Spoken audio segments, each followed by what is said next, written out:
Welcome to MH Math channel. 9ஆம் வகுப்பு பயிற்சி 3.9ல செகண்ட் சம் தான் பார்க்க போறோம். இது வந்து கீழ்காண்பவற்றிற்கு மீ போவா காண்க. மீ போவான்னு நம்ம பார்த்தோம். மீ பெரு பொது வகுத்தி. சரிங்களா? வகுத்தியில எது பெருசா இருக்கோ பொதுவா இருக்கோ அதை எழுதுறோம். பொதுவா இருக்கிறதுல பெருசா இருக்கிறத எடுத்து எழுதுறோம். இப்போ ஃபர்ஸ்ட் கணக்கு என்ன கொடுத்துருக்காங்கன்னா 2x + 5க்கும் 5x + 2க்கும் பொதுவா இருக்கிறது எது அப்படிங்கிறத பார்க்கணும். இப்போ 2x + 5லையும் எந்த நம்பரையும் வெளியில் எடுக்க முடியாது, 5x + 2லையும் எதையுமே வெளியில் எடுக்க முடியாது. அப்படின்னா ரெண்டுலையும் பொதுவாக எதுவுமே இல்லை. அப்படின்னா எதுவுமே இல்லை அப்படின்னா அது வந்து ஆன்சர் என்னது நம்மளுக்கு 1. சரிங்களா? உதாரணத்துக்கு இப்போ 3, 5னுடைய மீ பேவா அப்படின்னா இந்த ரெண்டு நம்பரும் எந்த வாய்ப்பாட்டில் தான் வரும்? 1வது வாய்ப்பாட்டில் தான் வரும். ஓகேங்களா? அப்படின்னா மீ போவா என்னது 1. அது மாதிரி எல்லாத்துக்குமே பொதுவாக இருக்கிறது எப்பயுமே 1ங்கிற ஒரு நம்பர் இருக்குது. ஸோ அப்படின்னா வேறு நம்பர் எதுவுமே இல்லைன்னா நம்மளுக்கு மீ போவா என்னது 1. ஓகேங்களா? இப்போ அடுத்தது பாருங்கள், a⁻m+1 a⁻m+2 a⁻m+3. இது எப்படி போடணும் அப்படின்னா a⁻m+1 இருக்கு இல்லைங்களா? இது எப்படி எழுதலாம் அப்படின்னா நம்ம ஃபார்முலா படிச்சிருக்கோம். a⁻m×a⁻n-னா a⁻m+n அப்படின்னு எழுதலாம். ஸோ இப்படி இருக்கிறத நம்ம இப்படி எழுதலாம், இப்படி இருக்கிறத இப்படி எழுதலாம். அப்படின்னா இங்கே என்ன கொடுத்துருக்குறாங்க? a⁻m+1 a⁻m+1 அப்படி இது எப்படி எழுதலாம்? a⁻m×a⁻n. அதனால் நான் இப்படி எழுதி காமிக்கிறேன் பாருங்கள். a⁻m×a⁻1. அடுத்து a⁻m+2 அப்படின்னா a⁻m×a². ஓகேங்களா? இப்போ இந்த a² எப்படி எழுதலாம்? a⁻m×a×a. அடுத்து a⁻m+3 அப்படின்னா a⁻m×a⁻3.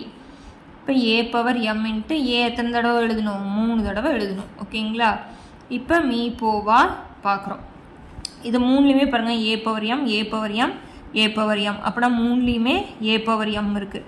அடுத்தது இதில் 3 இருக்குது, இதில் 2 இருக்குது, 1 இருக்குது. அப்படின்னா எத்தனை தான் நம்ம எடுக்க முடியும்? 1 தான் எடுக்க முடியும். அப்படின்னா ஆன்சர் a⁻m×a⁻1. ஏன்னா 1 தான் எடுக்க முடியும். இதை எப்படி எழுதலாம்? a⁻m+1. ஓகேங்களா? நல்லா பாருங்கள், இதை பிரித்து எழுதுனதுக்கப்புறம் எது பொதுவாக இருக்கோ அதை தான் எழுதியிருக்கோம், வேறு எதுவுமே கிடையாது. அடுத்த சம் பாருங்கள், 2a² + aக்கும் 4a² - 1க்கும் மீ போவா கண்டுபிடிக்கணும். இதில் பாருங்கள், இது ரெண்டுலேயும் எது பொதுவாக இருக்குது? ஏங்கிற எழுத்து பொதுவாக இருக்கா? அப்படின்னா ஏவை வெளியில் எடுத்துட்டுனா மீதி இதில் என்ன இருக்கும்? 2 இருக்குது. இதில் எத்தனையே இருக்குது? 2a இருக்குது. 2aல 1a வெளியில் எடுத்துட்டேன், மீதி 1a போட்டுக்கிறேன். இதில் ஏவையே வெளியில் எடுத்துட்டேன். அப்படின்னா மீதி எத்தனை இருக்குது? 1 போட்டுட்டேன். ஓகேங்களா? இப்போ அடுத்து பாருங்கள், இதுக்கு மேலே எதுவும் பண்ண முடியாது, அப்படியே வச்சுக்கிறேன். 4a² - 1. இப்போ இங்கே ஸ்கொயர் இருக்குது, இங்கே 1 இருக்குது அப்படின்னாலே நம்ம இங்கே என்ன போட்டுக்கலாம்? ஸ்கொயர் போட்டுக்கலாம். 1 எத்தனை தடவை பெருக்கினாலும் 1 தான். இப்போ இந்த 4 எப்படி பிரிக்கிறேன் அப்படின்னா இந்த 4 நான் 2 × 2ன்னா எழுதலாம் இல்லையா? அதனால் 2a² அப்படின்னு எழுதுகிறேன். பாருங்கள், 2 2 4 2 தடவை பெருக்கிறேன், 2 2 4 ஏவை 2 தடவை பெருக்கணும்னா a² வந்துச்சுங்களா? -1². இப்போ இந்த ஃபார்முலா பார்த்தீங்கன்னா a² - b² மாதிரி இருக்கா? அப்படின்னா நம்மளுக்கு என்ன formula? a - b × a + b. அப்படின்னா இது எப்படி எழுதலாம்? 2a - 1, அதாவது a - b இன்ட்டு என்ன எழுதலாம்? a + b. ஏங்கிற இடத்துல 2a, bங்கிற இடத்துல 1. அப்படின்னா 2a - 1 2a + 1. ஓகேங்களா? இப்போ இதில் பாருங்கள், இதில் a × 2a + 1. இதில் பாருங்கள் 2a - 1, இங்கே 2a + 1. அப்படின்னா ரெண்டுலேயும் எது பொதுவாக இருக்குது நம்மளுக்கு? 2a + 1. அப்படின்னா நம்மளுக்கு மீ போவா என்ன இருக்குது? 2a + 1. இதுதான் ஆன்சர். ஓகேங்களா? அதுக்கு அடுத்தது பாருங்கள், 3a² - 5b³ 7c⁴. இப்போ 3 5 7 இது 3 எந்த வாய்ப்பாட்டில் தான் வரும்? 1வது வாய்ப்பாட்டில் தான் வரும். ஓகேங்களா? அதனால் 1 போட்டுக்கிறேன்.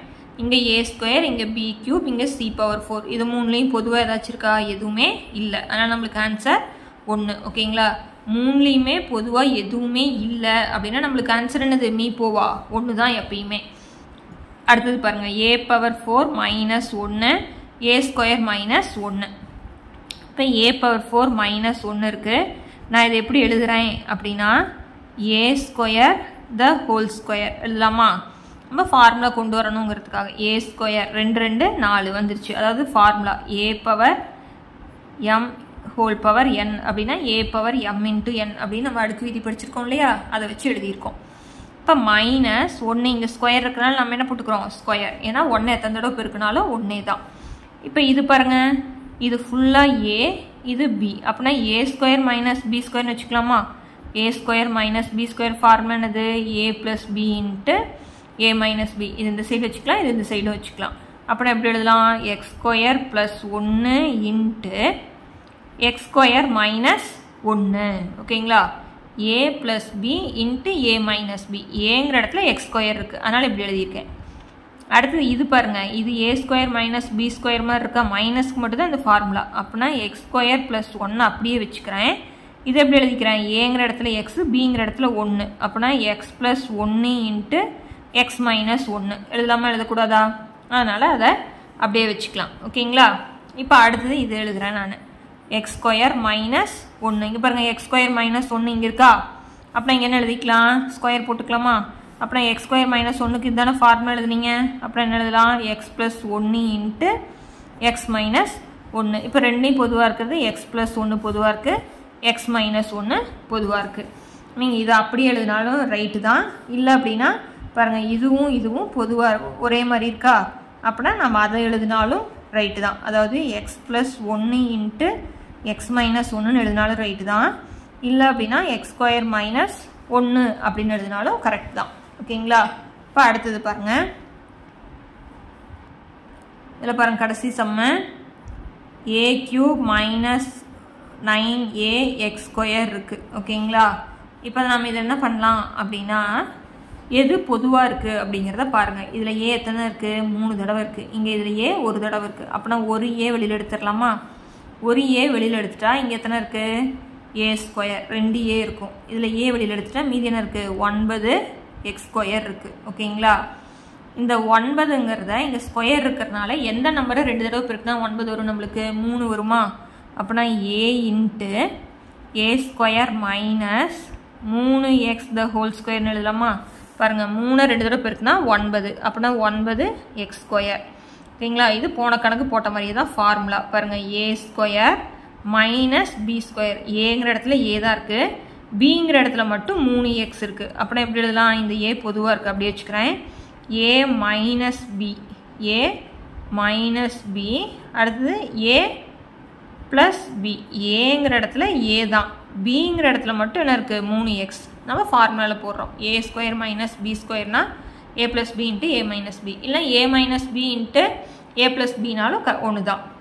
ஆனால் என்ன பண்ணிட்டேன், A minus B into A plus பியில் எழுதிட்டேன். ஓகேங்களா, இதை எப்படி எழுதலாம், A minus 3x the whole square. அப்படின்னா ஏ மைனஸ் 3x எத்தனை தடவை இருக்குது, 2 தடவை இருக்குது. இங்கே வந்து நீங்கள் A minus B the whole square formula எழுதுனீங்கன்னா நம்ம பொதுவாக எடுக்க முடியாது. ஓகேங்களா, அதனால் பொதுவாக எடுக்கணும் அப்படிங்கிறதுக்காக ஏ மைனஸ் 3x எத்தனை தடவை இருக்குது, 2 தடவை இருக்குது. அதனால் ஏ minus 3x into A minus 3x 2 தடவை எழுதிக்கலாம். அப்போ தான் வந்து நம்ம ஏ மைனஸ் 3xையும் ஏ மைனஸ் 3xையும் நம்ம பொதுவாக எடுக்க முடியும். ஓகேங்களா, நீங்கள் A minus B the whole square formula எழுதுனா எடுக்க முடியாது. அதனால் இப்படி எழுதிட்டு எது பொதுவாக இருக்குது, ஒரே மாதிரி இருக்கிறது ஏ மைனஸ் 3x. ஓகேங்களா, அப்படின்னா ஆன்சர் 2க்கு பொதுவாக இருக்கிறது ஏ மைனஸ் 3x. புரிஞ்சுதுங்களா, அவ்வளோதான் சம்ம. இதுதான் வந்து மீ பெரு பொது வகுத்தி, மீ போவா.